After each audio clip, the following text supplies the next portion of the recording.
Ulira ekigudde mu KCCA Ndulu Maziga na Miranga.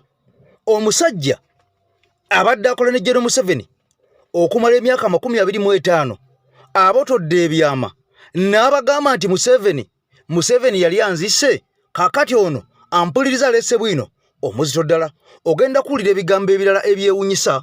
Pulezidenti bwe yasinkanye Besigye eruzira bangi bambuuzizza lwaki pulezidenti yagenze eruzira ate nga naye akimanyi butereevu nti Besigye ali ku kabadi. Kaakati nno gwe tofaayo ogenda kuwulira ensonga lwaki yagenze eruzira, lwaki bannamawulire bonna abadde bamutambulirako baakomye mu kkubo tebaasobodde kubeera nga bakkirizibwa okuyingira eri munda ono ng'agenze okulaba Besigye okwogera naye ab'amawulire babagobedde bweru. Kakati nno ekiri ejjinja kifumba mutuku kisa kinegula nkugambye byonna mukano ogenda bitegeera nga bw'obiwulira ogenda kwewuunya ensi. Jeno Katumba Wamala ono gwe mutendereza kakati mukwano gwange mpuliriza bamufudde wa bigere bamufudde wa buugi. Njagala okimanyi nti ono y'omu ku basajja abakwasaganya ku nguudo mu ggwanga Uganda lunalukolebwe noterukolebwa nolubeere lugazi nolubeere lufunda. Kakati nno ebigambo birungi si birungi ewa Jeno Katumba Wamala nkugambe nti nze Eke Master ndi mabega w'omuzindaalo guno okubeera nga nkutuusako ensonga zonna obeere ng'ozitegeera. Bannayuganda basingibwa mu ggwanga erya Sudaani, South Sudan, Ndulu Maziga na biwoobe ampuliza dduka yali ku mimwa. Ebigambo bino twabyogera omwezi oguwedde ne tubalabula ku mukutu gwaffe gwa EKTV ne mbagamba nti abali mu kibuga Lumbeeke essaawa yonna mwetegekere omuliro gutandika. Kaakati nno baali balowooza tuliisa bijanjaalo mpiso yessaawa bigambo byamaze dde okubeera nga byononeka era vidiyo soko giwe ekigalo ampuliza tusimbule botti olunaku olwaleero tutandise na luguudo luno olw'ejjinja oli ebigambo bino ate nkomyewo twolekere lumu. Wano mu Mabira Honorable Katumba, Jeno Wamala Katumba Wamala, mukole ku luno oluguudo, but the situation is worse. Abantu wabi nnyo. Abasajja bayise emmotoka nga zitisse babona. Gwe njagala olabe ka video kano mu maaso awo olabe what's happening. Ddala lwaki mwagala okulinda okubajjukiza nga mufuna emisaala emizitowa ne mufuna emmotoka ez'ebbeeyi. Mukwate akabajeti waakiri mukole enguudo nga zino ezise ebyamaguzi by'eggwanga. Mmwe abafudde ebintu byaffe eby'ebbeeyi ebintu mbifudde eby'ebbeeyi kati soka omusajja ngono atisse emmotoka ey'amafuta ne abigika mbibike oyitawo wano. Laba oluguudo lw'eggwanga dda labalabayo laba Mwami Katumba laba kano ka video wa transport mukatambuze kamutuukeko ne ministry ye. Bannaayo olumu tetwagala kwatika na gavumenti tetwagala bavuma twagala obbawo ekitiibwa naye waliwo lwekisukka akantu jasi ka kilometers nga 2 mukakole kagwe katerere maali etambule abasubuzi beesiime naye kyokka ekyobusiru ekisinga okunyiiza wano olujjayo emmotoka eri muganya wali maaso mwatekawo owa poliisi owa road block gwotuukiramu nakuyimiza n'omuse kati gonyimirizaamu ki ng'emmotoka ebadde mu kubonaabona gyenva. Abantu bannaye mwe abaletse obulumi n'obujjayi ne batandika okkaanya gavumenti mbi nti gavumenti ewunya mwerabidde obuvunaanyizibwa bwammwe mukole ku nguudo za main oba mukyalo mubupoozingi naye mukole ku nguudo esambuza ebyamaguzi by'eggwanga. Mutudisappointinze nnyo ekigenze ewala kisusse. Kakati nno tutambula na Mulongo Waswa omuluuta nsozi nakugamba nti Mulongo Waswa omuluuta nsozi ye kafulu ye kabaka mu mbeera ng'ekuzitoweredde ng'ekkaluubiridde gw'osirikanga busirisi n'okwata ennamba y'essimu n'omukubira ebirala n'obimulekera ne bw'oba oli Bulaaya buli kimu kiba kijja kuteera butereevu kiba kiwedde. Kaakati nno olunaku olwaleero pulezidenti Kyagulanyi Ssentamu Mitembo ayolekedde wali eruzira era nga bwe mwalaba ebigambo twabitegedde dda n'agenda okulaba Dr. Kanokiza Besigye ono eyazanye sitanti eno eyamazeewo omusimbi omudidi n'omudidi ogwa bannayuganda okuviirira mu kibuga Nairobi mpaka Kampala bano nga bali ku nsimbi boonoona basaasaanya bakola sitanti okulaba nga bayisawo kye bakukusa ekyokubeera nga bayisawo etteeka ery'okulonda pulezidenti nga bagenda okumulonda babaka ba paaliyamenti era nga wano Mathias Mpuuga yakulembeddemu okuleeta ekintu kino kyokka nga kya nnaku nnyo ono omusajja akulembedde ekintu kino y'omu ku baayitanga abali kudda oluvuganya gavumenti kaakati nno yakulembedde okugamba nti na bannayuganda Uganda temugenda kuddamu kulonda mwe naba mususuuta abamujajatta twabagambadde omusajja akola General Museveni nga muwakana kanzuke nko ku speech ya president katono nnyo nkubuulira ebigambo ebinene byogenda okutandikako olunaku olwaleero otye ensi nti abasajja baagigabana dda kakati ffe tuli ku butundutundu naye nga bannannyiniyo baafuuka dda abalala. Oyo si pulezidenti wange era ekyo kimenyewo. Mwami Museveni nakyemalira we Uganda yefudde naggwano agezaako okwefula nti akulembera ensi zino zonna. Ekyo nno kituleetedde ebizibu emirundi mingi nti ne Rwanda yali egaddeko ne booda yaffe olw'empisa za Museveni. Kaakati yagenze ne Kenya n'agifuula nti yagifuga Kenya. Ekyo nno kyongedde okuswaza Kenya naye kyongere okutulaga ffenna nti obwana kyemalira buba mu nsi emu kyangu nnyo okubona ne bugenda ne mu nsi endala era tulina okwegatta ne tubulwanyisa ffenna naye temufaayo tujja birwanyisa tugenda biwangula ne Museveni tujja mujja mwebale nnyo mwebale. Kaakati nno byonna bigenda mu maaso ebikolobero ebituusibwa ku bannayuganda bangi ne batuuka okubeera nga babundabunda ate mu nsi yaabwe kaakati nno byongedde kulanda era nga amawulire galaga nti ebintu bingi nnyo ebyasaanyizibwawo bino nga byasaanyizibwa General Museveni wabula ng'ono yatandika nga byakusaaga mpola ne balowooza abantu nti omusajja agenda bikulaakulanya kumbe aba abitadde mu jjiya eya rivansi okulaba ng'abisaanyawo. Kaakati nno njagala nsooke nkuzeko emabega katono nnyo kubanga omukutu gwaffe guno gwa muntu wa wansi gwa nkyukakyuka gwa muntu oyo anyigirizibwa yekka y'ensonga lwaki kuleetera amawulire gano gennyini gw'olina okubeera ng'otegeera oba oli awo nga bangi tebajja kubeera nga bagakulaga naye ffe tuwaga nti tujja kukwatagana ne bakomuledi bannaffe bonna buli alina ensonga nga ya muzinzi ffe naffe tujja kugikwatako tugyongereyo ensi ebeere ng'egitegeera. Kakati nno nga sinakutwala butereevu ku bannayuganda abatandise okubeera nga mukwano gwange ebintu birungi si birungi okufa okuttibwa n'okutokomoka wali mu ggwanga erya South Sudan kati njagala osooka ku bigambo bino ate nsooke nkuzeewo omusajja akoze ne General Museveni emyaka 25 naye ng'ono amuwanda lulusu yagenda ne mbuwaŋŋanguse. Naye bannaye come to think of it omanyi nti gano amasomero agasinga ag'amaanyi gonna gaali ga chachi anti kati chachi zezali kati ekyo bosoma dini college buto ndi mukatoliki oli mukatoliki bani abaleta ekitangalo bagamba baleta amansi ne mapeera akati bali bachi bali ba government bali bakatoliki kati atesa amasomero gandi badde gani naye gavumenti ye ina masomero irina mu Kampala irina mu Koroleses none jakile bali balitwala olodi Kampala anti olwokubali ya gavumenti tebava bali balitwala tewala kubaawo basimba kulira naye wadde bakyasimba era batenge bakota mu Galumonde oba bali mu Nnanda mwe bekwese era bajja ditwala sera bkinatu gwate Shimoni weriri Shimoni yali ya gavumenti teri ya gavumenti ate bandi ditumye Shimoni nanyiniryo ye yali Shimoni ye yali nyiniryo Shimoni yali tebanagoba bayindi Shimoni yali muyindi nga bora bagondi bora Ramgaria yeriwa byali abo kati waliwo kizimbe ky'amaduuka kinene nnyo kujiwa kiseka iyo line empamvu ennyo okuva wano ku Kyagwe Road watandikira nga bwagenda ekizimbe kiwanvu ennyo kuliko ne Green Bank awo waliwo waliwo essomero lya ne Green Valley byali wali eri wali gondi Namayiba eri waggulu ne Kyagwe Road Primary School iyo Kyagwe Road Primary School yalaga wali kyaliyo iyo dina liwulirako byaliwo libadde awo wali gondi mukwano ndowooza ye yali asinga value okusinga abaana abava mu Kampala wane wakisekera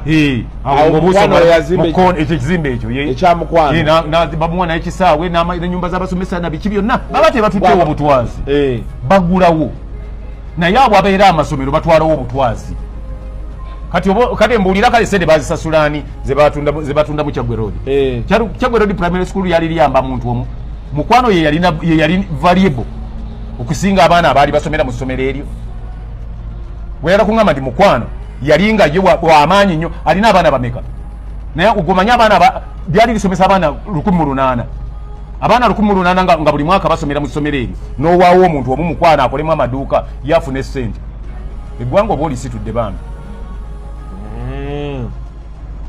wano emmanga wano Shimoni mwali Shimoni mu Kampala kubanze nazanyako omuzannyo gwe bayita gampisi wetwandika tukyasinza okufuna abaana abangi nga balaba omuzannyo ogwo n'okutegeera kye tuzannyeko yali Shimoni ng'erina abaana 63 abaana 63 obamanyi gwe wali obalabyeko mu famire yammwe mwe bali oba ku kyalo ewammwe gye bali kale mbuulira mu district woli okunganya abana kakaga 3 obateeke wali naye nkyo bagambe nti mudda wano ffe tugenda kuzimbawo hoteri simanyi Kingdom Kingdom Kampala awo ku Shimoni awo twagendawo kakati ate sibo ebokka kuba kwaliko ne TTC gwolowooza district ya Kampala yandibadde abasomesa ate banoonya mu district endala abasomesa abaana abali mu district yayo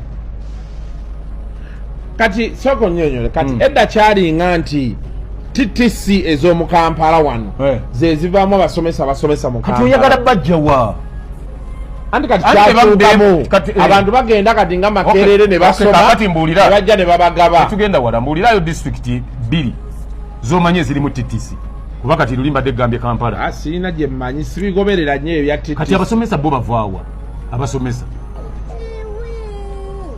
kakati n'abasomesa bava mu gundi abakola education mu Nanka mu university bava e Kyambogo bava ne Makerere simanyi oba universities endala nazo zirina degree zibaddenga ne certificate ne diploma kakati certificate bagisazizaamu ne diploma ojja kumugendanga kumala kufuna ki degree oli okukkirizibwa okusomesa naye nga TTC waliwo Namutamba TTC Namutamba yo nagiwulira waliwo Kabukunge TTC zizalimu waliwo gundi esese naye waliyo TTC ne Busuubizi TTC agogo galinanga TTC gundi ebusoga waliwo TTC naye kwegamba nga kyetaaga bwetaazi amasomero ago kusigala nga gakyaliwo kuba abasomesa tebakyayagala kusoma n'amala myaka mingi ng'ali asoma agendere mu university nga bwe kyazze kakati mwe basomera obuwanana ajja afune emitwalo 35 mazima kakati nno ebigambo nakugamba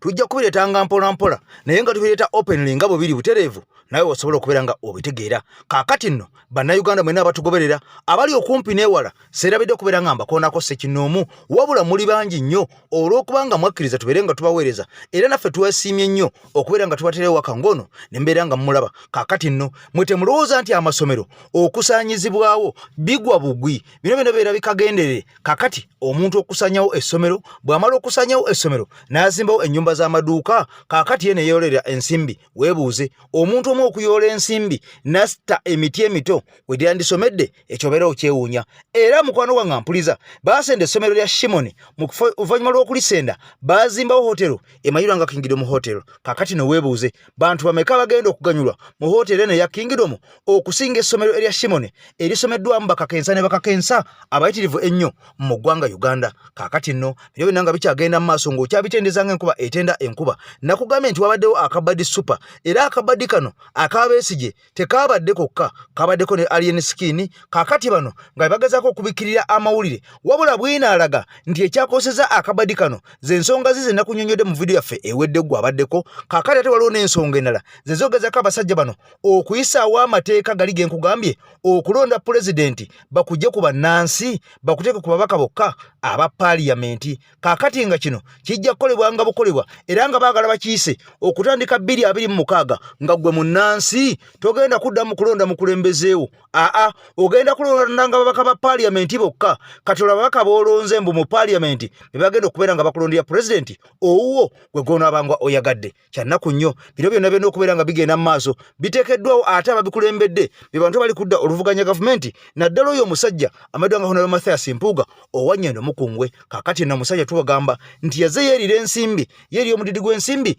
wano wootirira pulezidenti Kyagulanyi Ssentamu Mitembo yalina eriiso ejjogi n'alaba omusajja ono nga bukyali n'amujja mu ntebe yaffe eya leader of opposition kyokka nga bino byonna bigenda mu maaso era mu ngeri y'emu baagala kuteekawo n'ekiteeso nga leader of opposition alondebwa babaka ba paaliyamenti abayi kudda oluvuganya gavumenti tagenda kuddamu kubeera ng'alondebwa muntu oyo anaaba asinziza ababaka bangi mu paaliyamenti nga bw'olaba NUP nti yesinza ababaka bangi mu paaliyamenti kati pulezidenti Kyagulanyi Ssentamu Mitembo yalina okulonda leader of opposition kaakati bino paaliyamenti mbwegenda kola ennongoosereza nga si ya mulonda wabula bano ababaka bagenze mu paaliyamenti nga be beerondamu omuntu omu anaabakulira oba oyo anaabakulembera okubeera leader of opposition kyannaku nnyo njagala owulira akabaddi kano abasajja ke bapanze nga birimu n'okwewamba kakati nno gwe munnayuganda sigala ng'okyasumagira onaagenda okuzukka nga abasajja baatulyawo dda basina muntu mulamba ne bazannya omuzannyo oli bamukutte bamutaddeyo ffe tudde ku ebyo tudde ku oyo gasiya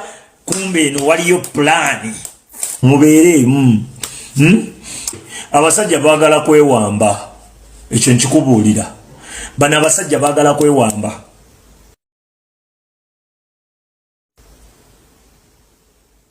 Museveni kimutiisizza nnyo tukubye political wing eyali muyambyeko okubuzaabuza abantu bakola ki okubajja ku mulamwa Museveni kyamukubye wala ng'alaba political wing ye tugiyiwa kanka kuddire mwe mukyali eyo mukyali mukuwoza abagundi ababaka we munategeera olutalo luno mujja kutwebaza oluvannyuma nze nkubuulira kambabuulireko bano abasajja baagala kwewamba ng'ensonga lwaki beewamba lwaki bakutte Besigye kati huyo bakulaze nti bamutadde muki mukomera agenda kudda muki mu mwezi ogujja baagala kwewamba Museveni akantu akasinze okumutiisa nti abantu abalirinnye nti political wing eyalirinnye abantu ku buleeki nti mukakkane tuli eno tubalwanirira tugikubye tujejjeeko abantu abalirinze firimbi nti tulinda gundi afuwe firimbi abantu tubategeka bajja kwetaaga nga tewali amutuma ng'omuntu olwedde bamanyi ekyokukola kati Museveni takiinaako control political wing ba politician tubakuba tubasembeza wala banaye mutambuze message eno nkulu nnyo tugenda ku kinyusi kya struggle ekyaddala tuvudde ku nyanjula tuli mu katalika nze nkubuulira mujja tuuka mujja biraba mwabawoza va ku gundi mujja kutegeera amakulu ga kino Museveni muveeko kati fangoni mu lunaku olwo tekuli muntu mu lunaku olwo bakasitoma bagenzi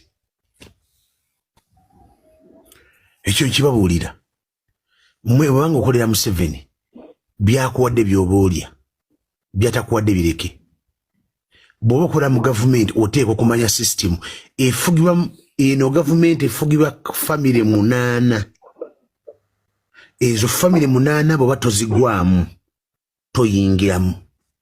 Number 2, when you fall into a mistake you are under bus.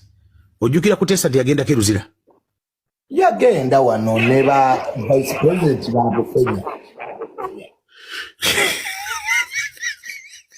wa Kenya katuve ku vice president gokimanyi ndi mukula yagenda mukomera omanyi Jim Muhwezi minister wa security ndi yagenda mukomera nze mbibagamba buli lunaku titemusaaga ne government oina gwe weerabidde Dani the might General Kale Kayihura oyo bamufulanga lunaku lwaleteddanga ngulu gwe Kayihura yalina government number gwe kitata nga yingira buyingizi wali bakuli mu CJs na yingira nakola bwati naganize kitata munonyeze entebe kwentura n'abantu bange ne baba webyokulya bakaweesa mwekamba bulire you are just joking aina amatu awulire kyemugamba bw'oba okola kola mpola bw'oba osiba abantu basibe mpola bw'oba akuwadde omugo okukuba tokuba guze emabega gavumenti nagikolera emyaka 19 bakuba nabakajanja bana bakayingira bano bali kuno bacacaika eno gavumenti si ya taatawo ya Museveni olaba nange nadduka nze banoonyako ennaku 8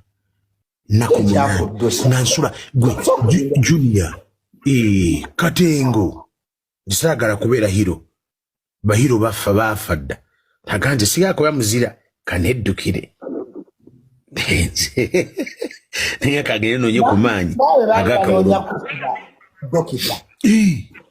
bansisinkana wansi mu kifo kiba kyeta ku quality kakati nno oyinza okudde nolowooza nti yo diversion omusajja oyo yakola ne Mwami Museveni ne gavumenti ya Mwami Museveni okumala emyaka egiri mu 15 mirambirira. Kakati nnono yavudde n'alabula abasajja bano n'abagamba mugende empola. Kakati ffe abaakoledda mu NRM tetuliwo twagenda dda mu buwaŋŋanguse wadde ng'oba oliawo omusajja atukozesanga n'atuwa ensimbi ne tuzirya tuzidiibuuda. Naye nkugambye nti wenjogera essaawa zino ensimbi ezo zazza omuzigo. Nakugamba nti amakyaki mayitirivu nnyo era n'abannaddiini abalala bangi nnyo abaweebwa ensimbi okuva ku mulamwa omutuufu basobole okubeera nga bakolera General Museveni ng'olwo bamufudde nga katonda waabwe. Wabula bannayuganda bangi abali mu ggwanga erya South Sudan nabawa akatambi kano kengenda okubalaga ng'ennaku z'omwezi 9 omwaka 2024 ng'ennaku z'omwezi 23 omwezi ogw'omwenda 2024 omusajja ono yaleeta bwino ono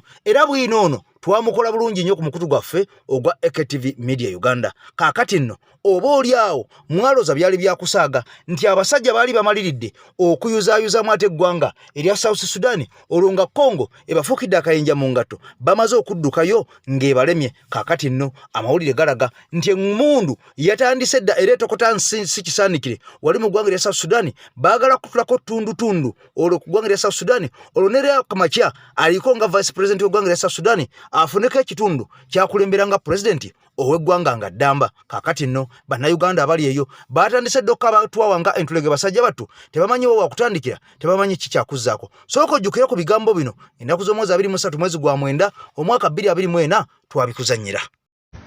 Essaawa yonna mugenda kuwulira olutalo mu Southern Sudan.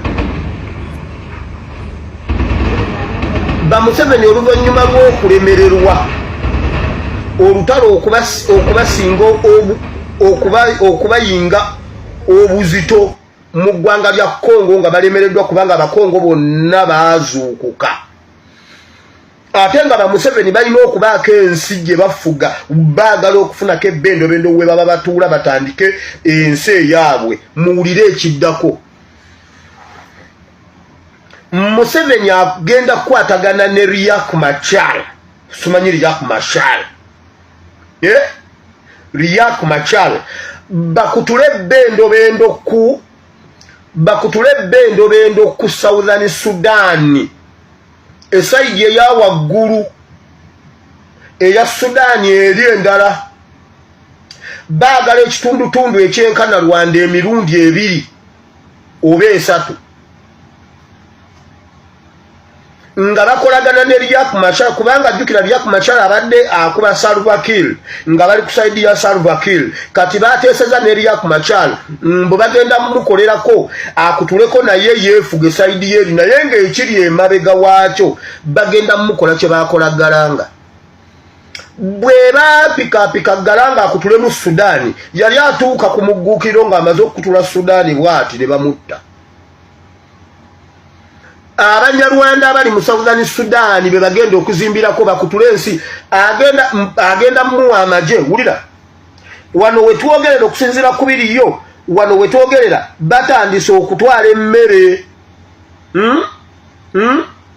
ekitundu bakiyita Rubal oba what like that pronunciation yennemye Ruba oba Ruba batandise okutwala emmere mu bimotoka ebya kampani eyitibwa Pan Africa. Waliwo kampani bagiyita Pan Africa ya Museveni naye ng'ekulirwa muyindi oba mu China oba mu Ethiopia nga yagamba mbu ye nannyini wa Pan Africa kampani y'ebimotoka ebinene. Batandise okutwalayo obuyambi mmere biki okweteekerateekera olutalo olubadde lwagala okukutulamu North Kivu. Babadde baagala okutula Congo bagenze duteeka mu Southern Sudan nga bakolagana ne Riek Machar alwane ne Salva Kiir akutule mu Southern Sudan. Bana babatuka ku muggukiro bamukole kye baakolagalanga omunyarwanda atuule waawo batwale baagala ensi we baagala okutuula babeere nga beefuga.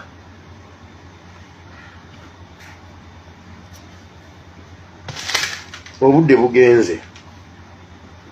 Kakati nno ampuliriza nakugamba ebigambo tujja kubeera nga tubitambula mpola mpola nga bwe tubirambula nga bwe tubyetooloola naawe osobola okubeera ng'otambula n'omulamwa oba oli awo obeere ng'oli mumanyi n'ensi yo. Kaakati nno ebigambo ebyo ng'omaze okubiwulira nkugambye 25/23 omwezi ogw'omwenda omwaka 2024. Kaakati essaawa zino ebyo ng'obitadde ku mabbali kubanga baabyogera nange ne mbikutuusaako era n'obiwulira bangi nga mulowooza nti omusajja yali asaaga yali anyumya mu bunyumya. Kaakati nnaate bwino omutuufu ekiri e South Sudan essaawa zino zennyini wenjogerera kifumba mutuku nkugambye nti dduka yali ku mimwa. Engugu zamaze okubeera nga zimumyula mu bitundu ebimu eby'eggwanga erya South Sudan kubanga bannayuganda bangi balowooza nti ebigambo bino betwogera wano oluusi tubeera mu palapase naye nabagamba nti abasajja babeera ne bwino era nga bwino oyo abeera ava munda ddala. Kakati nno ng'oggyeko biri njagala ate owulire na bino ebiriyo essaawa zino ogenda kutya okakase nti ebintu abantu baba babirabadde era nga babimanyi naye gwe babigamba oba oliawo gwolwawo kubitegeera. Tutegeeza bakomredi mwena abali mu ggwanga lya South Sudan mwegendereze nnyo ebintu ebiri e Kenya binatera okutuuka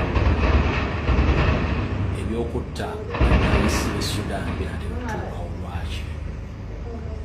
Ntegeezeddwako okusinziira ku sources zange abanyarwanda batandise okwesolosa South Sudan nga bajjira mu baasi ezibayiwa mu bitundu ebyenjawulo. Nkimanyi emize gy'okutta n'okuwamba abantu genda maaso mu Sudaani eyo bajja kiteesa ku bannayuganda era mujja kukomekkereza nga bafunye obuzibu. So mwegendereze nnyo ng'ekiri e Kenya essaawa zino bwe bwe tubyogera neemala ebituuka. So ntera bategeeza muna bali mu Sudan bannayuganda baliyo mwegendereze nnyo abatandise okuyingiza abanyarwanda e Sudan nga babadde bayingira mu Uganda balina kye bapulaningayo. So bw'oli munnayuganda wewale nnyo ebitundu bigenda okubeeramu abantu abo okuwala obuzibu kubanga abasudaani bwennyini bayiika windows waya zaabwe tezikola bulungi basobola okufuukira ekiziika essaawa nga balaza mumukola ki mumubatta. Ekyo nakyo mukitegedde. Kaakati nno olunaku olwajjo ekiro ampuliriza emmundu yasese mu bitundu by'entinda era ogenda okakana ng'abantu 3 bakubiddwa amasasi era ng'omu ku bo yafiiriddewo. Wabula kyannaku nnyo nti eyafudde yabadde muganda wa deputy speaker amayiddwa nga Dorothy Kisaka ow'ekibuga Kampala. Ono yakubiddwa amasasi wali entinda ku kaduuka ke aka mobile money. Ono jjukira nti abadde alina edduuka lya mobile money nga ddene bulungi nnyo. Kaakati abazigu bazze nga baagala ssente bamukubiddewo amasasi agaamutiddewo. Wabula bino byonna tujja tubyogerako ng'abantu bano bali eyo mu woofiisi bakolera Mwami Museveni era ng'omudidi gwe bajjayo gw'ensimbi ate gwe bawa famire zaabwe okwekolera bizinensi. Kaakati nno luno saalumanya ne nalumanya ajja kubeera ng'afeesa era ng'akaaba kugambye ekiri adigida kiri n'atadigida. Kaakati omwavu n'omugagga ffe tufaanagana bwe kituuka ku masasi abakubwa abanaku be bakuba n'abagagga. Njagala olabe sitoole eno era ogiwulire okakase nti ensi gye tulimu yafuuka dda y'abasajja batujju bano bamukwata mundu. Today, good evening. I'm coming to you live from here at Nigeria Road. For those of you that know where the Frame supermarket is along this road, that is where, just a small distance from that supermarket, that is where we are. That is where the incident has just happened just this evening. We have been able to establish that 3 people have been shot. One, a mobile money operator who died on spot, who was shot dead because he was shot by the thieves that had come actually to steal money. Another person was a boda motor rider who happened to try to stop the people that came to rob the mobile money. And another person was shot because he was close to the crime scene where these guys were trying to commit the crimes, where they tried to steal the mobile money. And this person was shot from rather her car. She was a lady. By the time we arrived at this place, this person, both the motorcycle rider had been, and the person driving this motorcycle Sienta model had all been taken away. But we have also been able to learn that the person that was actually shot dead is the Deputy Lord Mayor Doreen Nyanjura's brother. And by the time we got here, we did establish that the Deputy Lord Mayor, who happens to be Doreen Nyanjura, had actually arrived at this place to try to establish from what is happening. The person that has been shot dead is just a small distance from here in a particular corridor. Just that we were trying to access that place. Unfortunately, we cannot go beyond here because the security persons have actually cordoned off this vehicle and they are trying to make sure that no one accesses the place. But from this place, there are so many people that have already gathered around this place. What we can establish, if my camera person can just move around, there is blood that we are able to see just right about there. If my camera person can just zoom in onto that place. We have also been able to establish that these people tried to grab the person that happened to be closing their shop. The person that was shot is a male adult. He was trying to close his mobile money kiosk. And that is when the people that actually shot him, got to him, and he tried to run away, and they tried to grab him. He had his bag, tried to save his bag, and tried to run away, taking this corridor where, if my camera person can be able to zoom in, where the police officers are standing and coming from. That is the corridor that we understand the body of the person that has been shot dead still is. Police is yet to take away the body. They are also still gathering evidence because we came here when they had also just arrived, as we just saw earlier, just a small distance earlier on.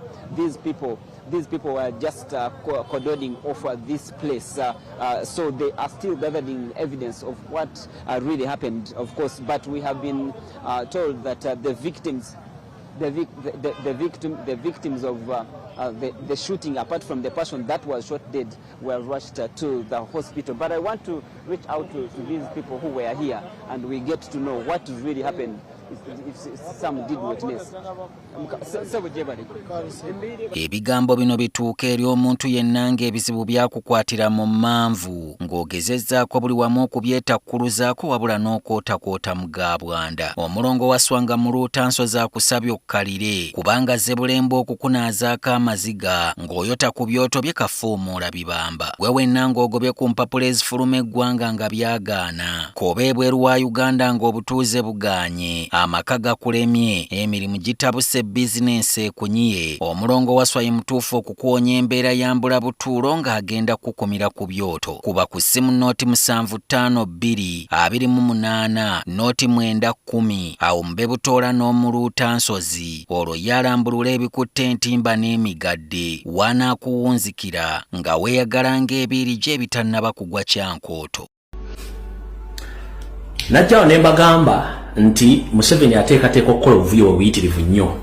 Nekyenjalo sooka obbagamba ebintu bibula ku social media ku makya nakedde neteekayo ka full stop neteekako ne ka emoji nga kagize kati. Lwaki? Buli kimu kyali kigenda mu maaso nadde nkiraba ensonga lwaki sapostinze era abasinga obungi bakomere tebapostinze. Wabula eri abantu bangi bagambe lwaki president yapostinze. First and foremost kansooke mba nnyonnyole. Gwe bayita omukulembeze mu capacity ye ateekeddwa whatsoever okuidinga nga example nga ye omuntu ng'omukulembeze y'ensonga lwaki yapostinze Rutandikano Kizza Besigye. Nkiddamu gwe comrade yali eyalumiddwa n'okemetterwa emmeme president yapostinze Besigye. Please president mukulembeze ateekeddwa okukola ebintu ebiraga bakulembeze banne nti alumibwamu nabo. So ekyo saagala munenye yabadde asobola okukikola kubanga mu buntu ne mukulembeze ekyo yabadde ateekeddwa okukikola. So ekyo mukirekewaawo president ekyo alina okukikola kuba ne Museveni bw'abassa abantu ba public figures naye abatimba n'abasindika n'amabugo n'agamba ntufiiriddwa nnyo eggwanga lifiiriddwa naye nga yabasse. Kati president yabadde alina okupostinga Rutandikano Kizza Besigye. Ekyo mukitegedde bulungi. Njagala osooka okukola clarification. Ekirala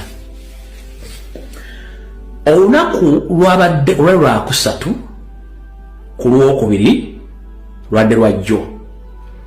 Ku Lwokubiri oba ku Mande ku makya, if I'm not mistaken, ani yasoose okulaba abavubuka bokkabira nga bagamba nti Iron Skin yakoze ensobi okukwata omu ku bodyguard be akabaddi yambo amukutte tayi nibaga nti amukutte bubi ani yasoose n'abiraba yes information yasoose ofuluma zafulumye ku Monday if I'm not mistaken bwe balaze ekifaananyi ng'akutte omu ku bodyguard be ng'amukutte tayi mwagire bulungi nnyo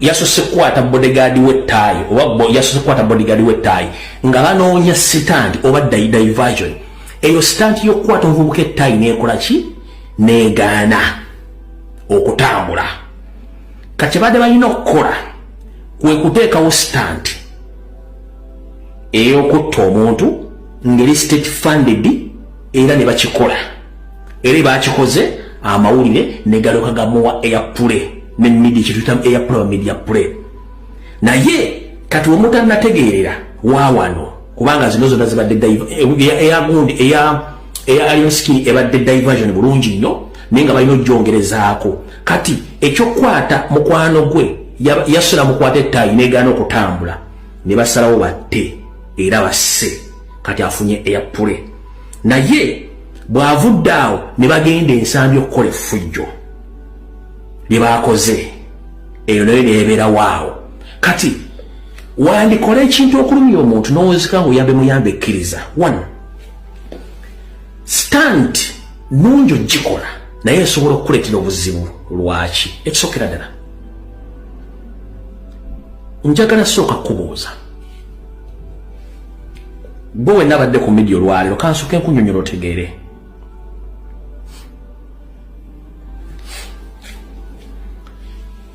lwaki mu misango egimu kyajingiddwa oba kyagishiitiye eriko assault of medical staffs at Nsambya soka lwaki kyagishiiti eriko assault assaulting medical staffs at Nsambya eyo yesoose eyokubiri eriko nti abbye essimu ya miliyoni 3 ze kesi bbiri ze bamuvunaana lwaki eya mada tebagitaddeeko lwaki tebataddeeko ya mada kati bano abantu bw'oyagala bategeera omanye nti zino stanti ziba nteeketeeke era sitwagala tuziwa obudde one Nairo Post yawandiise n'egamba Singa Alien Skin wanted over murder assault at Nsambya Hospital. Eyo Nairo Post. Eyo Nairo Post. Ompulira bulungi? Nairo Post. Uganda Police Forces ne wandika SSP Kitumwa Rusoke.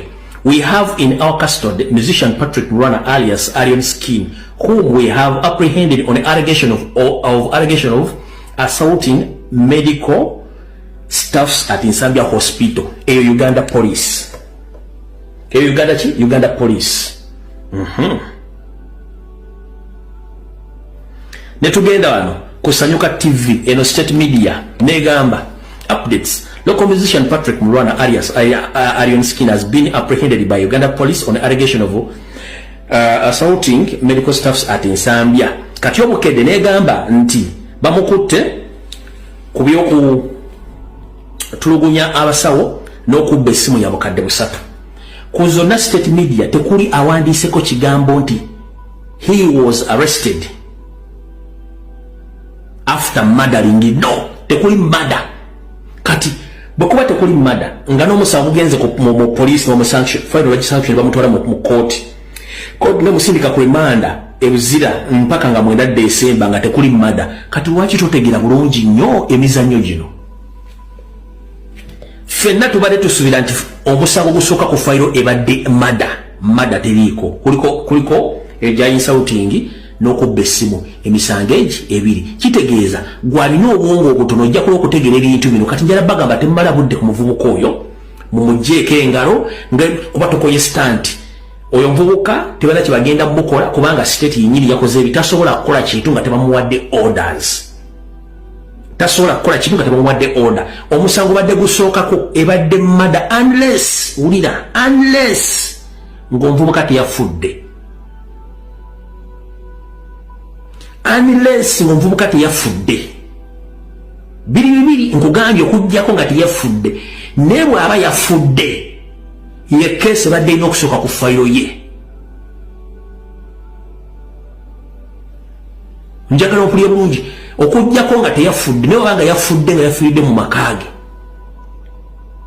ye keesi badde ina omutwaze luzira ompulira bulungi kubanga eddwaliro liruzira kisookera ddala lirina abakubi okuva ku geeti esooka abasukka mbameka mu bana tosobola kuleeta gangayo n'oyingira mu ddwaliro n'otandika kukola fujjo nga tewali gwe bakubyeko wadde essasi ku kugulu kubanga liri ddwaliro jjukira Nsambya hospital eriraanye police barracks just a mere call ne badisimantle nga buli muntu yenna aliwo ekyo nakyo mukitegedde so ndoza kimu kitegedde bw'aba yafudde mukama mumuze mirembe omuvubuka oyo negwe omusango badde mulina okusooka ku fayiro eyo awo tuvuddeyo eyoyo ebadde diversion ng'ekavalinga Black November bakomuledi mwenna ngenda kusaba nga nvudde ku live ya leero okwatira video zonna ezabadde ku kitebe abazadde b'abaana nga bakaabodde mozi reposting va ku Besigye va ku Alioni Skin Black November kyeyakoze Museveni enkoko bazzukulu baayo temuddamu kwogera mboozi yonna muve ku Alioni bubanga omanyi oyagala change please va ku Alioni Skin va ku Besigye ngenda kunnyonnyola Besigye agenda ogenda kutya ne president mwenti kunate kubanga atuuse ngenda kunnyonnyola ogenda kutya muve ku Alioni Skin simanyani ngenda banyonnyola mugenda kutya